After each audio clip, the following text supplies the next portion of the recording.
It's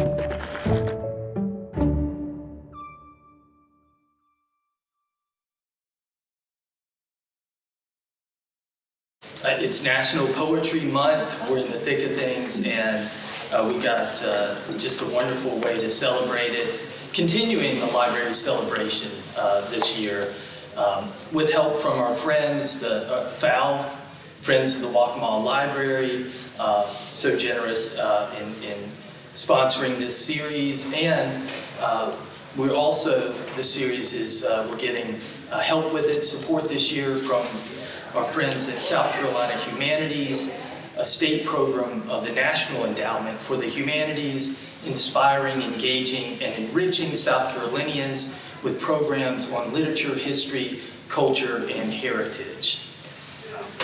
So we've had, this will be our final run in the series this year.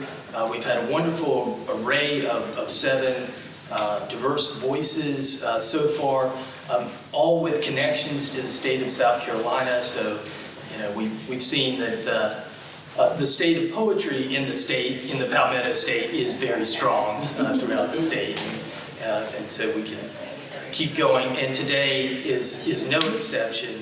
We're thrilled to host 2 more wonderful South Carolina poets, in Libby Bernardine and Glenis Redmond. And I think we'll start with Libby Bernardine, give a brief introduction of her. She'll come up and read, and then I'll come back and introduce Glenis Redmond, and then she'll do her reading, and then we'll have some time for Q&A at the end with that. Okay? So Libby Bernardine is a foundational presence on the Lowcountry poetry scene. Libby is the author of the book-length collection Stones Ripe for Sowing from Press 53 in 2018, as well as 2 chapbooks, Layers of Song in 2011 and The Book of Myth in 2009, which was chosen by Kwame Dawes, another wonderful poet with South Carolina roots, or South Carolina connections, I should say. Bernadine's poems have appeared in numerous journals, including the Asheville Poetry Review, Southern Poetry Review, and Cackalack. She also has a new collection, A House in Need of Mooring, forthcoming from Press 53 in October of this year. In addition to winning several poetry awards from the Poetry Society of South Carolina and the North Carolina Poetry Society, Libby is a Pushcart Prize nominee and a life member of the Board of Governors for the South Carolina Academy of Authors. Since 2005, Libby has conducted poetry workshops for the Georgetown County Library System, concentrating on development of poetic elements. And I've gotten to sit in on so I think at least three of those workshops, and it's always a pleasure, inspiring, and just and so insightful. So if you have a chance, I think we're going to try and run another one in the fall. They're wonderful. Libby's such a talented teacher as well, teacher of poetry. So without further ado, let's bring up Libby Bernardine for her to share her poems with us.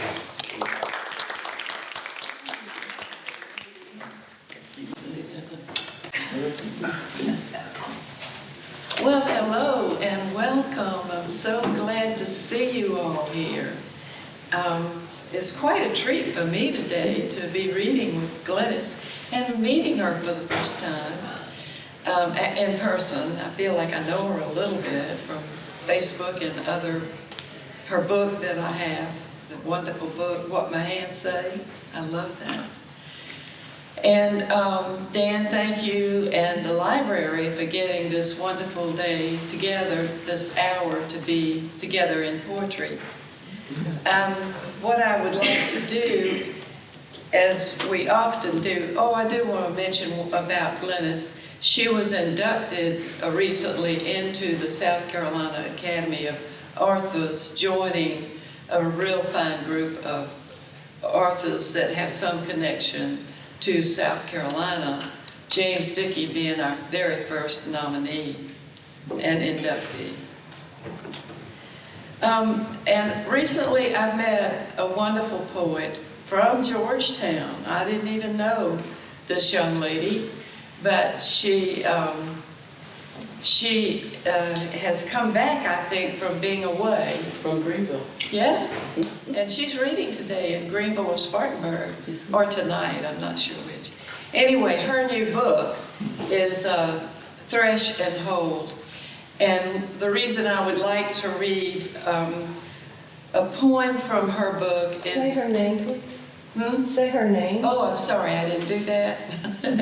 Marlena DeKine. And she's extraordinary. I'm just so amazed when I read her book. But I chose this story because I have a similar incident, because she mentions the flat eye. And if you grow up around the Low Country, you know who the flat eye is, or you have an idea who the flat eye is. Anyway, I think this is indicative of the kinds of histories she has that's in her book about this area. My grandma told stories or cautionary tales. Grandma Thelma told me if I slept on my back, a hag would ride me and I'd never return. So I trained my body to sleep on my stomach. Even now, if I wake up cold, I open my mouth and repeat the 23rd Psalm. Grandma Thelma told me I might see a flat eye when I was 7 years old. I could imagine cypress knees growing, full bodies, to walk the hungry road, an entire body of eye named Platt, nicknamed Platt. Grandma Thelma told me I'd feel welcomed by the eye.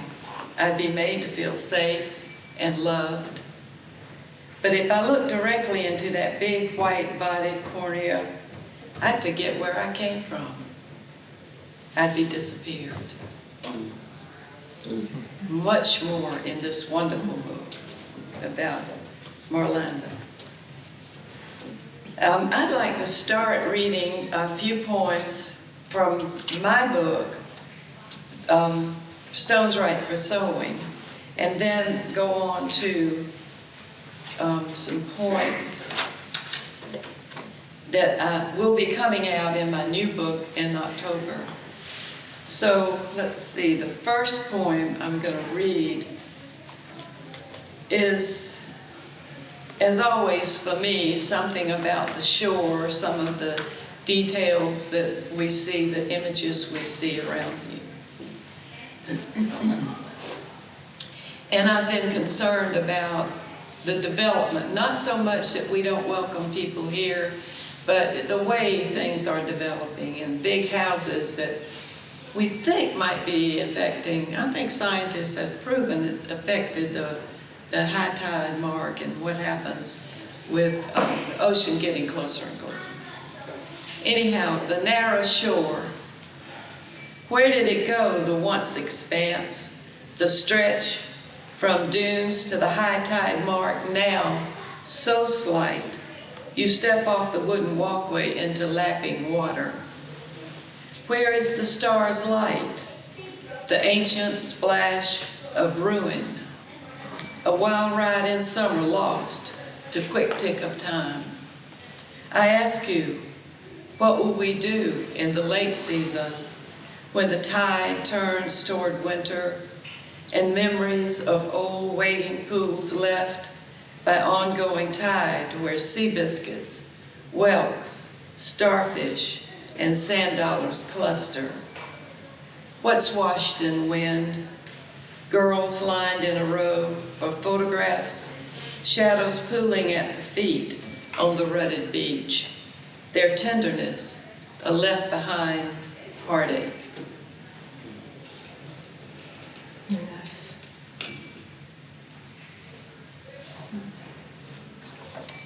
And also, if you live around here, you're going to run.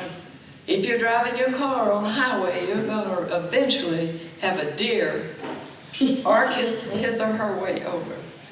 And after 4 or 5 times of this happening, this poem came to me.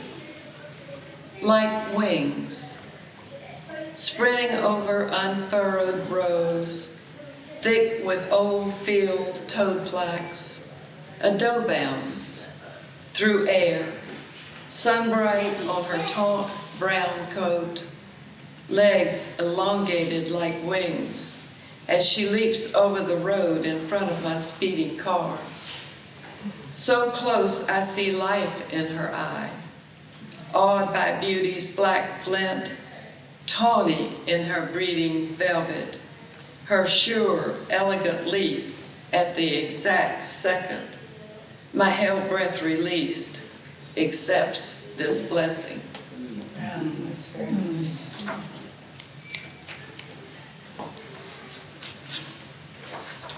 Okay, I put these tabs in so I wouldn't be stumbling around. And lately I've been very interested in birds and migration of birds, but also, is there any connection between people, the motivation of why people have to or choose to migrate? Because the birds do have this innate map somehow that they follow.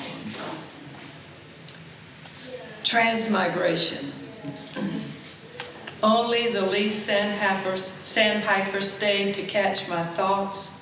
Birds themselves, flits of movement.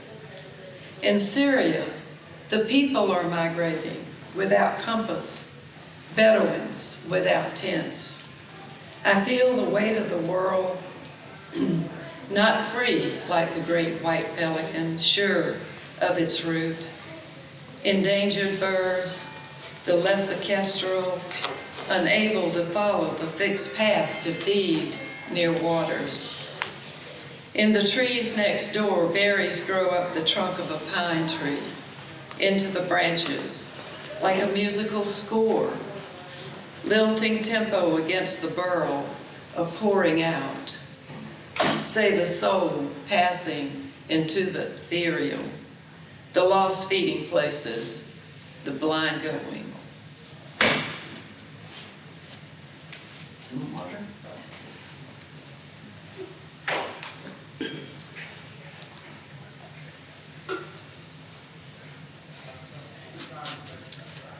The next few poems I'd like to read. I have a timer and I forgot to start it, so Dan, don't, you got me going. These next few poems are going to be coming out in my new book, which will be out in October, Housed in Need of Mooring. And one of the things that has occurred to me as I've gotten older and maybe even begin to understand poetry, beginning to really feel like what's important if you are a poet. And one of the things that I came across this the other day, Ellen Bass, the poet Ellen Bass, says one of the things that poetry does is to bear witness to the world as it is. And so that's kind of motivated me to look deeper. Not that quote, but that's what I've been doing over the last, from the pandemic year, which a lot of my poems in the book that's coming out includes. So I'm going to start, The price for long lives is sorrow. You could say a long and measured light walks with a dream. Mysteries clotheslined across the sky, blowing like sheets. Words keep unpinning, unfolding, letters spelling out worn-out stories. What am I to do with Joseph of the many-colored coat, an imprisoned Hebrew with God-inspired dream talk? Pharaoh chose him who stored the grain to save plague-torn Egypt. And where are the Josephs among us? The would-be king, thank God, is gone. We have a new leader. May he be among the long-lived, for we the people who haven't the courage of the sharecropper's son. crossing the bridge, first to violence, last to peace, always his aim. His caisson marches, remember his long life of sorrows. Remember his scattered, good troubled seeds, like wildflowers, purple fringed, lily leaved, sweet shrub, spice bush, bloodroot, uproot into the world, blossom, blossom. Amen. Yes. Amen.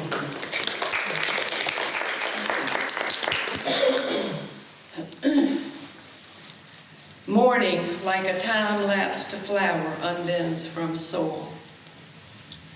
Burst of resurrection fern from 3 days of rain. Spring's neat tide cleanses.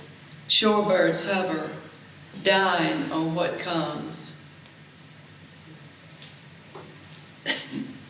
Ridges deepen in yards as black-eyed Susans unbend from soil.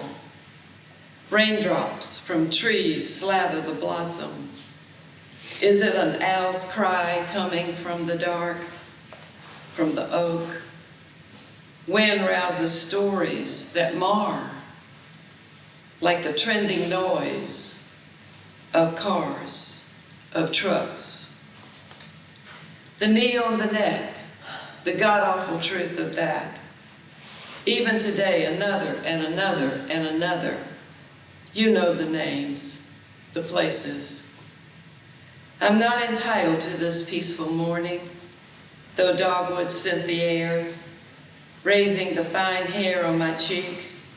I step among moonflowers, listen to tree gossip, lilt of their talk. I watch owl unfold giant wings, fling toward prey. Wow. When I was 17, the last thing I wanted to do was go to college. I had not been a very good student anyhow. So I decided I'm going to New York, and I'm going to live there, and I'm going to make my living there and have a great old time. Well, I did get to New York. I happened to have met a handsome young man who was a very generous, kind man, and he took me to the Versailles. Eileen, you remember or ever go to the Versailles? Is it still there? I don't know. It may not be, I don't know, but it was very popular back in the years I was there. And there was a remarkable singer there. So I'll let the poem tell the story. The parable of the mustard seed, the chanteuse, and wild rice. The mustard seed among the tiny seeds, and when you plant it, growth exceeds. Or so said by the Apostle Matthew, quoting Jesus. Can we believe that it will grow into a large tree, producing seed for the birds to gather? The ever-present biblical sparrows build their nest, shake down the seeds that, borne by wind, many are fed. The French called Edith Piaf Le Monde Piaf, the little sparrow. Child raised in poverty in a brothel, sang her chansons on a street corner. And once I saw her at the Versailles in New York, who was this voice in this little frame, belting out, padam, padam, padam, fists clenched in pounding rhythm, her voice telling of across the sea, growing, growing, her song of love, La Vie en Rose. Wild rice, across the street, loon gracefully dying, scatter seeds, for any of the marsh folk continues to feed as it ages. The sparrow, chit-chit whistling over near three red roses, blooming on a bush, 3 years dormant. I hear the faint sound of a cricket. I call it to me. Its faith of song, I send it out among the grains. Am I okay, Dan? That's great. And one thing is when you get older, you think you've written everything you could possibly write about your life. And all of a sudden, these stories are cropping up. So I'll just read a couple of those. Sun splashed across ryegrass in the garden near rose perfume. These are poems, by the way, that will be in my new book. I wish to catch it before I turn the fire under the crisp-leaved collars and the cold water-filled kettle, the taste of frying shrimp on the long-ago river where Uncle fried catfish and hush puppies. When the Winnebago pulled up with my cousin, stepping out in her blue blouse and tight black pants, wearing our days together, with all the stories, the gone-away wisdom people, now filling our arms as we race toward one another, ready to give them life. The farm, the mule, the Althea tree, that life, backlit and obsolete, full of contradiction, what we choose to remember.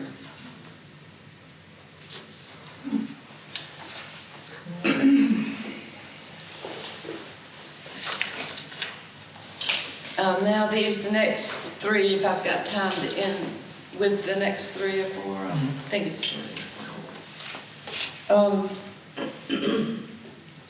Well, I'll read this poem, Dear October, because it's a fun poem. It was fun to write, and the prompt was to address a season. And so that's what I have done.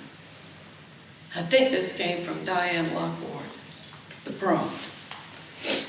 Dear October, once again you fall into the sin of tea olive, reluctant to leave summer.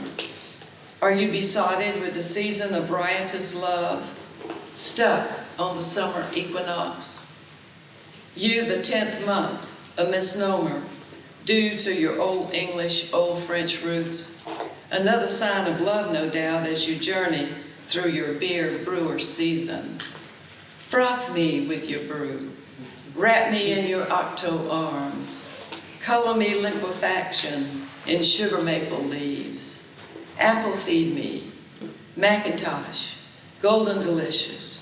Rome and Gala. Pecan me with your crackanut season. Slurp me with oysters. Passion in the morning fog. Oh, autumnal light bent toward decline. Oh, you so close to death, a breath away. Mum's already a touch of November umber. The bard's bare ruined trees, Day of the Dead hovering. Speed along, wind whip your days. You past middle age yet snow's not on the rooftop. Do not evening us until you fling away mist and mellow fruitfulness and hand over your cool, sweet cider. Most of you would recognize bare ruined trees is from Shakespeare's sonnet. And John Keats's To Autumn, do you recognize that one? Bare mist and mellow fruitfulness. Okay, I'll finish with these next 2 or 3, I think it is.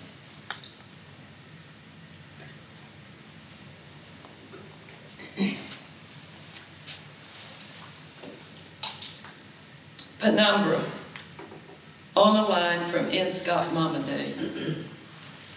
These are the days that swarm into the shadows of legend, the days of waiting for surprise. In my own early morning hours, I think of my aunts. Their strong speech like scent of pert coffee and cigarettes, spiking pauses in utterances, strong pulls of thought molded by summer's hot days. I envied them, their sisterly voices, eventually melting into song. Differences forgotten. The oldest, her stubby fingers reaching across the octaves from C to C, pulling song from gospel, oh happy day. The youngest, her voice ringing out, since Jesus came. Yes, I am in the corner, my heart bursting with love for them. Now a penumbra, refined in my imperfect memory. Their images around the piano, 5 points of view, 5 judgments, 5 melodies blurred, mystics, lost voices in a radiant swarm of deep and holy shadows.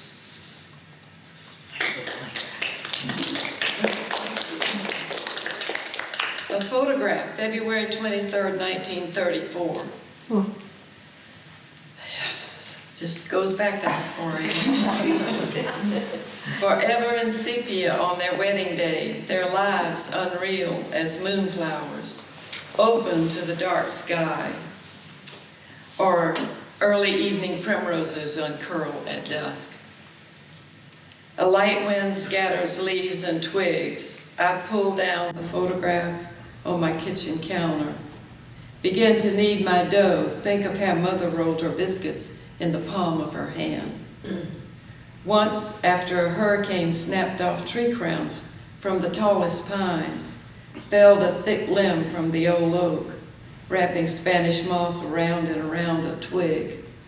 Yet not even in 2 hours, green burst forth, light ladled on trees in the longingly pure air.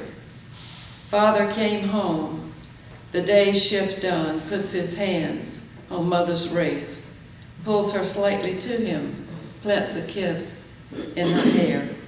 I am calm watching them. I am always calm watching them. I look out my window, I think how young they are.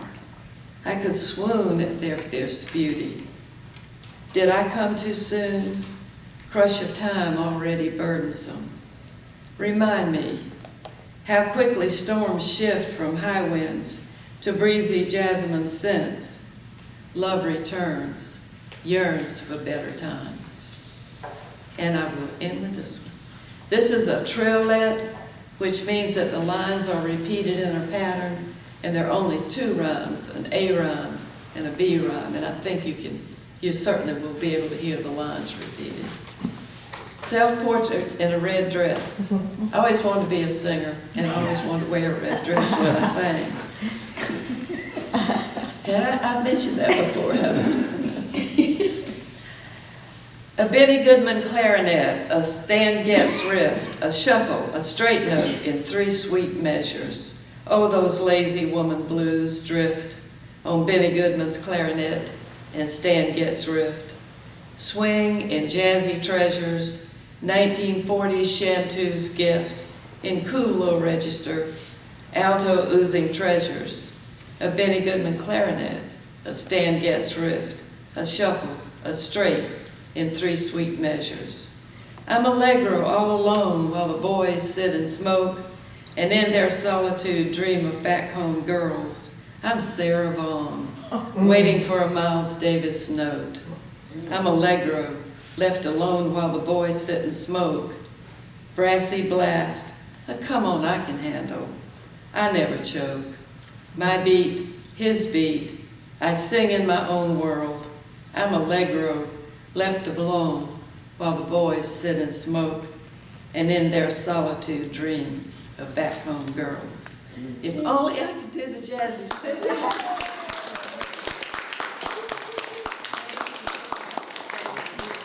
Now you're in for a treat.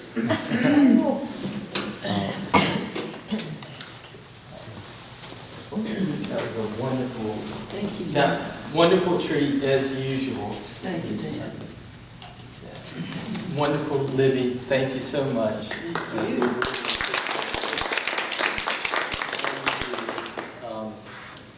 And yeah, just beautiful, beautiful reading.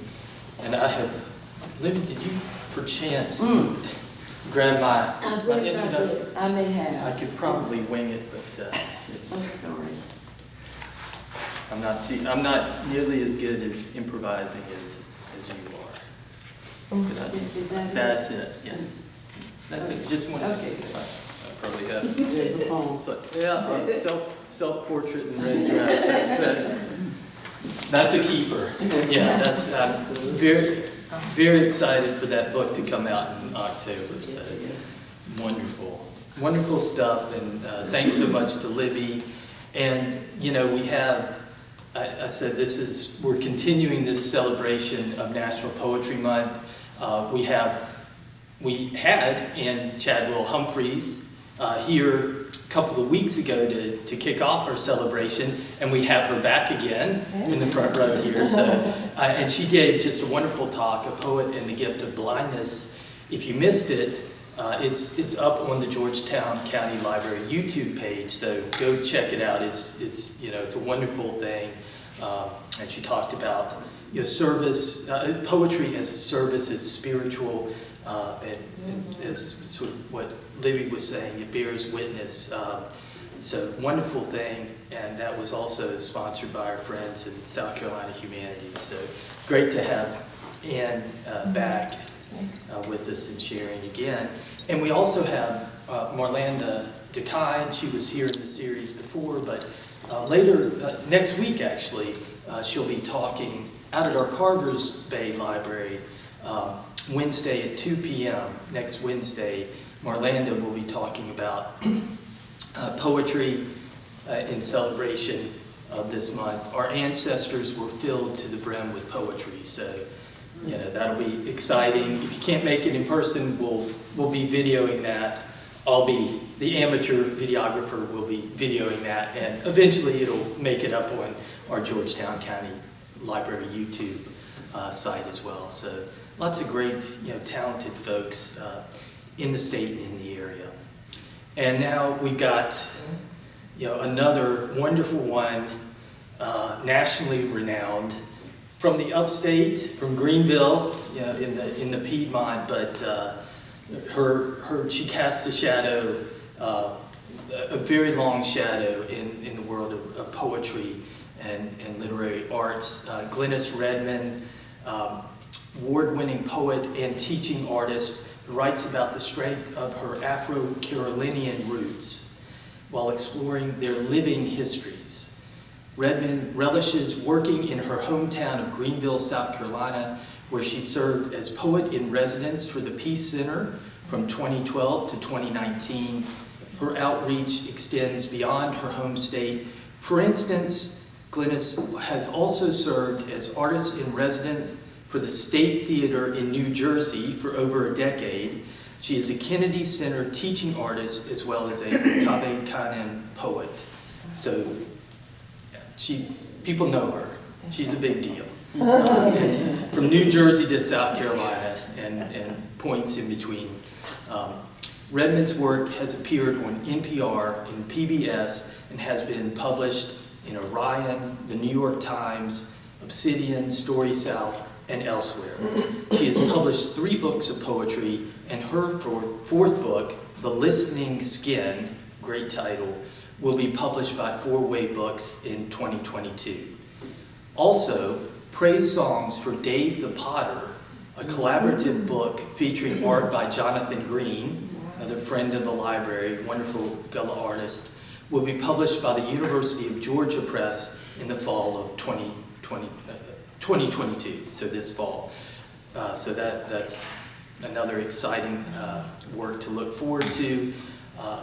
Glenis Redmond has received the Governor Award for the Arts in 2020, and as Libby noted, she was just a couple of weeks ago inducted into the South Carolina Academy of Authors and delivered an amazing acceptance speech. So we've heard a lot of those, but that was one of the best, if not the best. So we are absolutely thrilled to be able to host Glenis Redmond with us today at the Waccamaw Library. So please.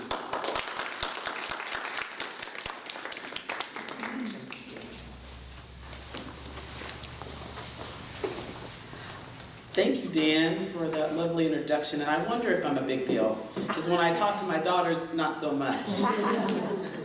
But I am really happy to be here and talk to you all a little bit about poetry and on National Poetry Month. I wanted to open with a poem by another poet.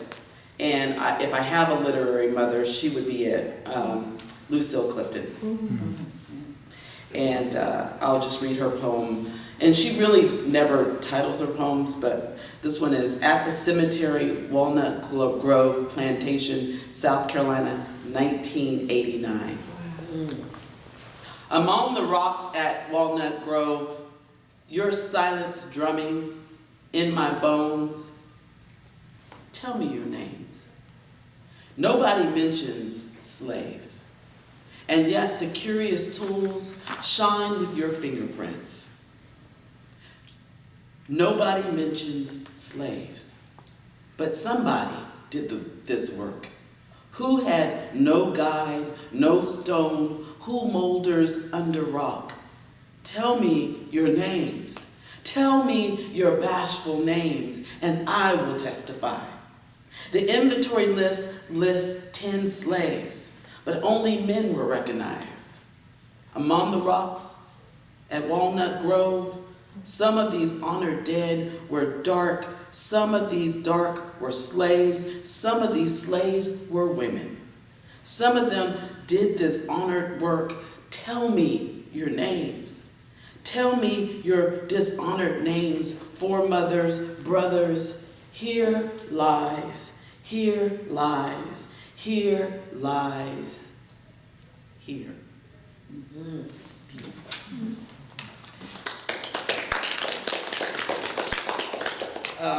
You'll have to look at the poem because she's saying here like you're lying to someone, but you know, that double entendre, here lies. So you get this back and forth. And when I lived in Asheville, when I would come back on 85 and I would go past, or 26, I would go past the Walnut Grove Plantation, and I always thought of this poem. And the poems that I've been writing for the last few years have to do with place and displacement.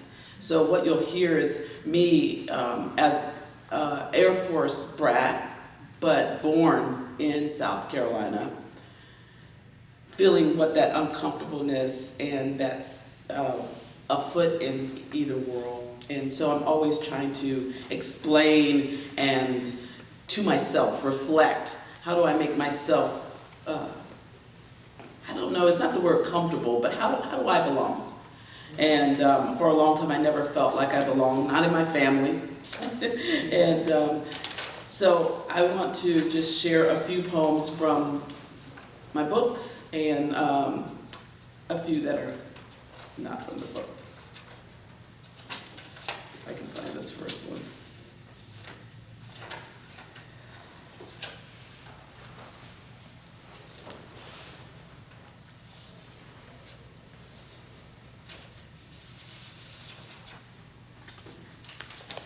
This one is the first one in the listening skin, and it is, I am what you call a highly sensitive person, and it wasn't until I had found out Elaine Aron's work that I was highly sensitive to light, sound, feelings, and it kind of made this in between the worlds a little bit difficult. So when I found out this category, I called my mother and said, "Mom, there is a condition that explains who I am, and it's called highly sensitive person." And my mother just cried on the phone and said, "It's not all my fault." And because I was always that curious child who was always afraid and always feeling way too much. This poem is called Make No Apologies for Yourself. Amen. Because you are covered in a listening skin, make no apologies for yourself. Because every ache you feel is not your own. Because of the bowl of sorrow your mother carries. Because of your father's wildfire moods. Because of how many rivers they cross. Because of the lynching tree. Because when you enter bookstores, volumes fall off shelves into your open palms. Because you ask questions of the universe, and it answers open before you like a page of text. Because you read those clouds, that murder of crows. Because poets are your wounded idols.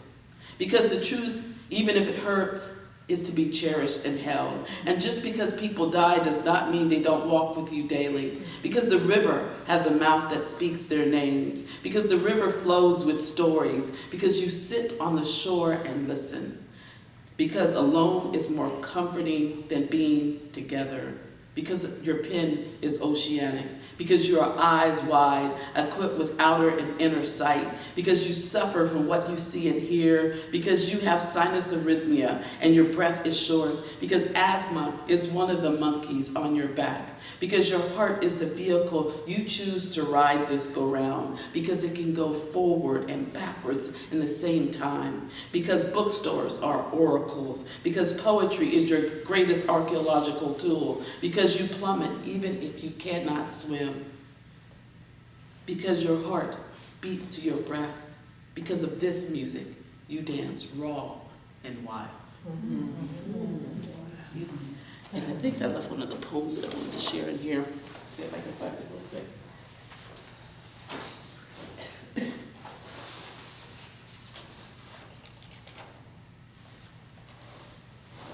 I don't know if it just disappeared or it doesn't want to be read today. It's a poem from my grandmother. I guess it doesn't. If it shows up, I'll read it. I know.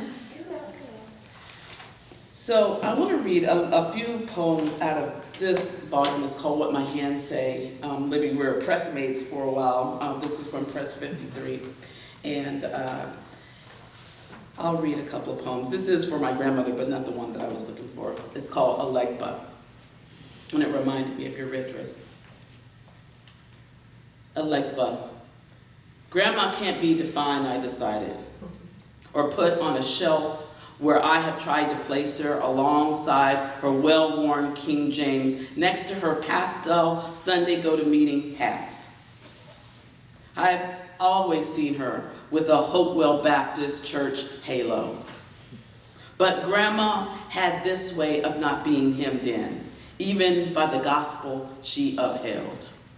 After she died, I learned how she wore a red flapper dress and shimmied to Fats Waller as he sang through the gramophone. Grandma always had something up her sleeve. First time I heard her sling a slur, I was counterspun. At the NHC nursing home in Clinton, Grandma was mumbling to who knows who, probably somebody who had already crossed over. Perhaps a beau from long past, a vision in the room she alone could see. What? I ain't nigga enough for you? Her low growl, a flirt, then a turn, a deliberate look into my eyes as she spun that jazz.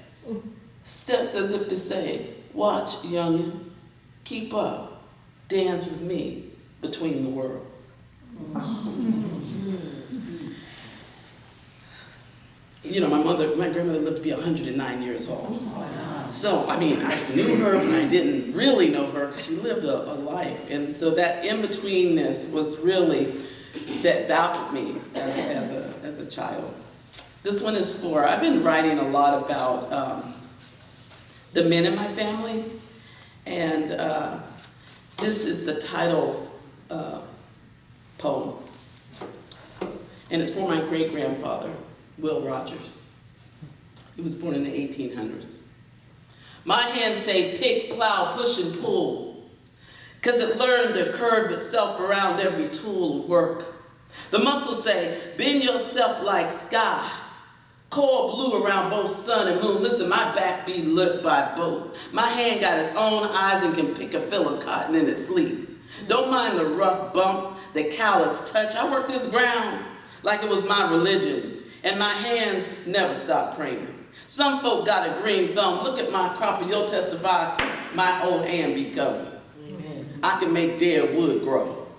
I listen to my hand, it say, work, work, work will. Though it comes to mostly nothing, this nothing is what I be working for. Come harvest time, I take the buggy to town, settle up. This is where my hand loses his mind and refuses to speak. Dumbstruck like the white writing page. The same hand fluid on the land.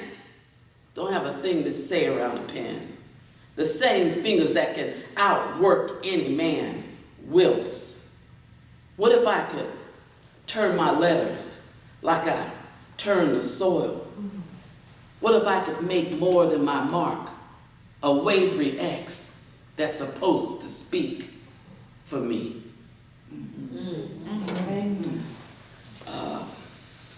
Poem for David Drake, the enslaved potter poet. I'm excited about this book. The one with Jonathan Green artwork. It's now being pushed back to January, which is fine, because there's a lot happening. It's a collaboration with a lot of other writers and authors in that book.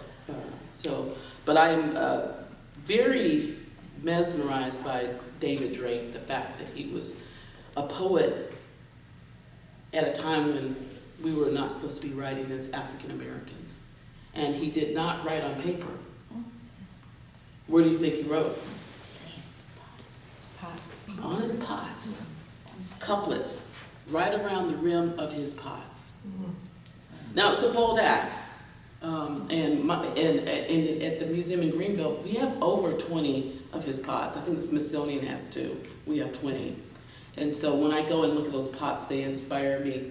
And one of the couplets he wrote that I really love goes like this. I wonder where is all my relations, friendship to all in every nation. Whew. So this is me speaking as Dave. First time I see a jar rise up, I be midwife into life. See how these pots and I be kin, dismissed to what's underfoot. I learned to turn and turn people the world with pots. I pour my need into the need until 40,000 around me crowd, but everything I love, I lose. So I want what I mold to hold. Even my empty pots be full. One say, I wonder where is all my relations. Friendship to all in every nation. There are lanterns in my words. Every story got another story. Some call me Dave the Slave. If that's all they got, I say leader rhymes to me. When people look at me as slave, be the first excuse they use not to see me. I say, praise me. It won't fall on deaf ears. I catch praise like most people catch naps. I'm a 6-foot vessel of anything but ordinary, a one of a kind with a Carolina shine. I step out of the rows of cotton. To masters the potter's wheel, I take the wind out of can. With my mark, I make some mark.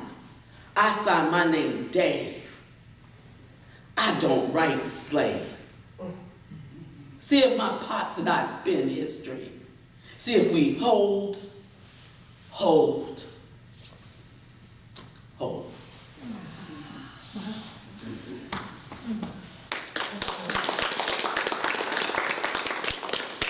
For a long time, I only wrote in women's voices because I come from very powerful women, mother and grandmother and great-grandmother. But when my father died, Johnny Redmond, we had a really tough relationship.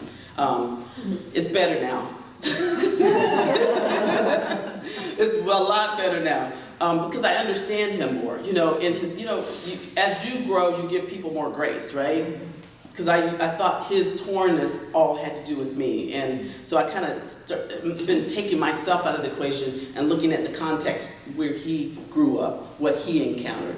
So it doesn't excuse the things, but it gives me a context of my father. So I say all of that to say when he died, I started writing in men's voices, and I don't quite understand that exchange, but there's a lot about poetry we don't understand.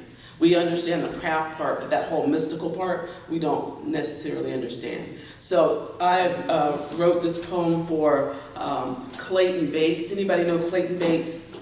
Clayton Bates is from South Carolina. I write a lot about South Carolina. He was a one-legged tap dancer. From Mountain in South Carolina. Yeah, I did. I said one-legged tap dancer. And so I'm just looking at my phone, so I won't go over.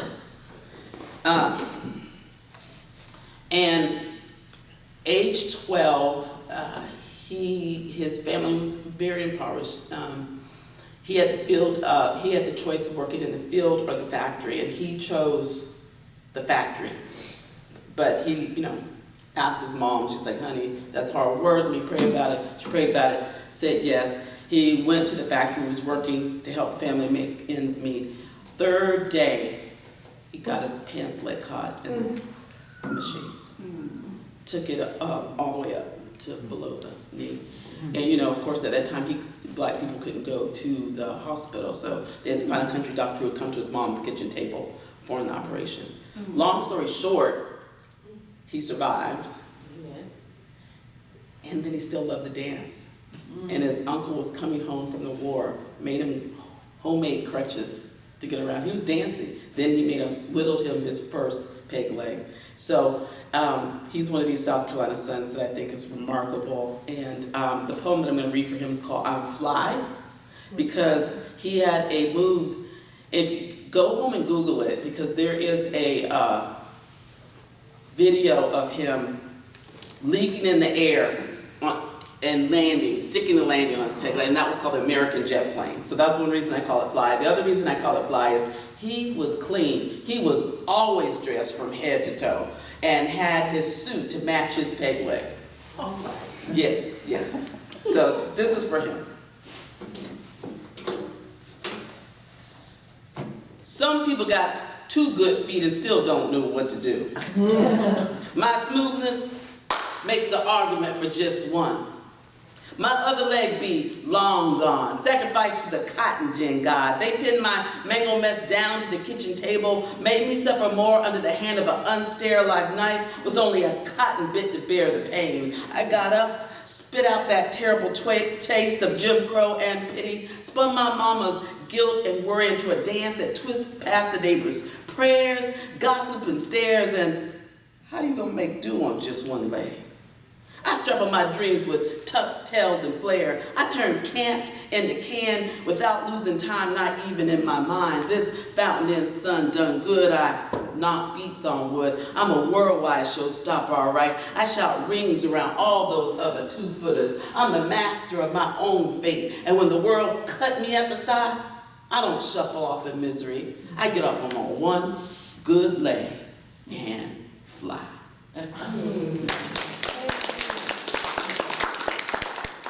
Long story short, he was a teaching artist, just like I was, went around the country and taught, but he came back to his hometown, and I found out that he taught my mother and my father at Fountain Inn Negro High School. I did not have knowledge of that.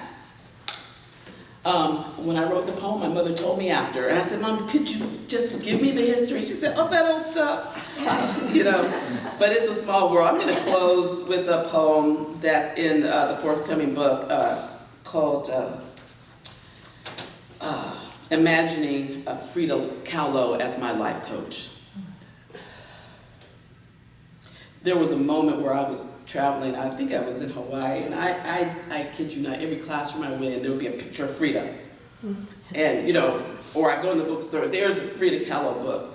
Then my host said, we're gonna take you to dinner. Where did they take me? To a Frida Kahlo themed restaurant. And I said, okay, Frida, I will write this poem for you. And so, here's mine. Imagining Frida Kahlo as my life coach. Woman, draw yourself in layers. Note, jewel tones of ruby and azure contrast brilliantly against brown. The world will tell you how the self-portrait and the first person I do not matter. My paintings beg to differ. They thought I was a surrealist, but I wasn't. I never painted dreams. I painted my own reality. Create your crucial cartography. Go against the shallow grain. In craft and within yourself. See how I let my eyebrows meet. Proving beauty does not have to be pruned. Make your own standards of loveliness. To honor my long line of mothers, on my mother's side, I cloaked myself in the Isthmus of Tehuantepec. I braided my hair into an updo crown, adorn my lobes and chest with jewels of Oaxaca. Take heed and revere your African, Southern, Cherokee foremothers. Wear talismans from each line for protection and direction. Let them see what you want them to see. To deflect from my flaws and fractures, I wrap myself in rebozo shawls and don Tewana dresses and long skirts. Appearances are meant to be deceiving. Go within, slice beyond skin. 30 operations could take me nowhere but within. I turned pain into inspiration. When the pole pierced my pelvis, I took my bedridden sentence as a license to paint. Create at all costs. Do not cave even through cancer. And though cancer and fibromyalgia cling to you, don't throw those monkeys off your back.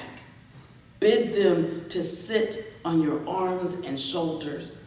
Draw them in. Do not flinch from what you see within the inner landscape. Grandmother Death held my hand daily. I see you, Sister Mystic, how you cavort with death. Follow the vain territory. Exhibit your extracted heart. Be brave, wild woman. Cast out hurt. I sheared my head in mourning. My love for him made me falter. The miscarriages created caverns. Whatever you do, do not hand offer your heart on a silver platter to anyone unless it's an even exchange. Damn Diego, that toad-eyed glutton.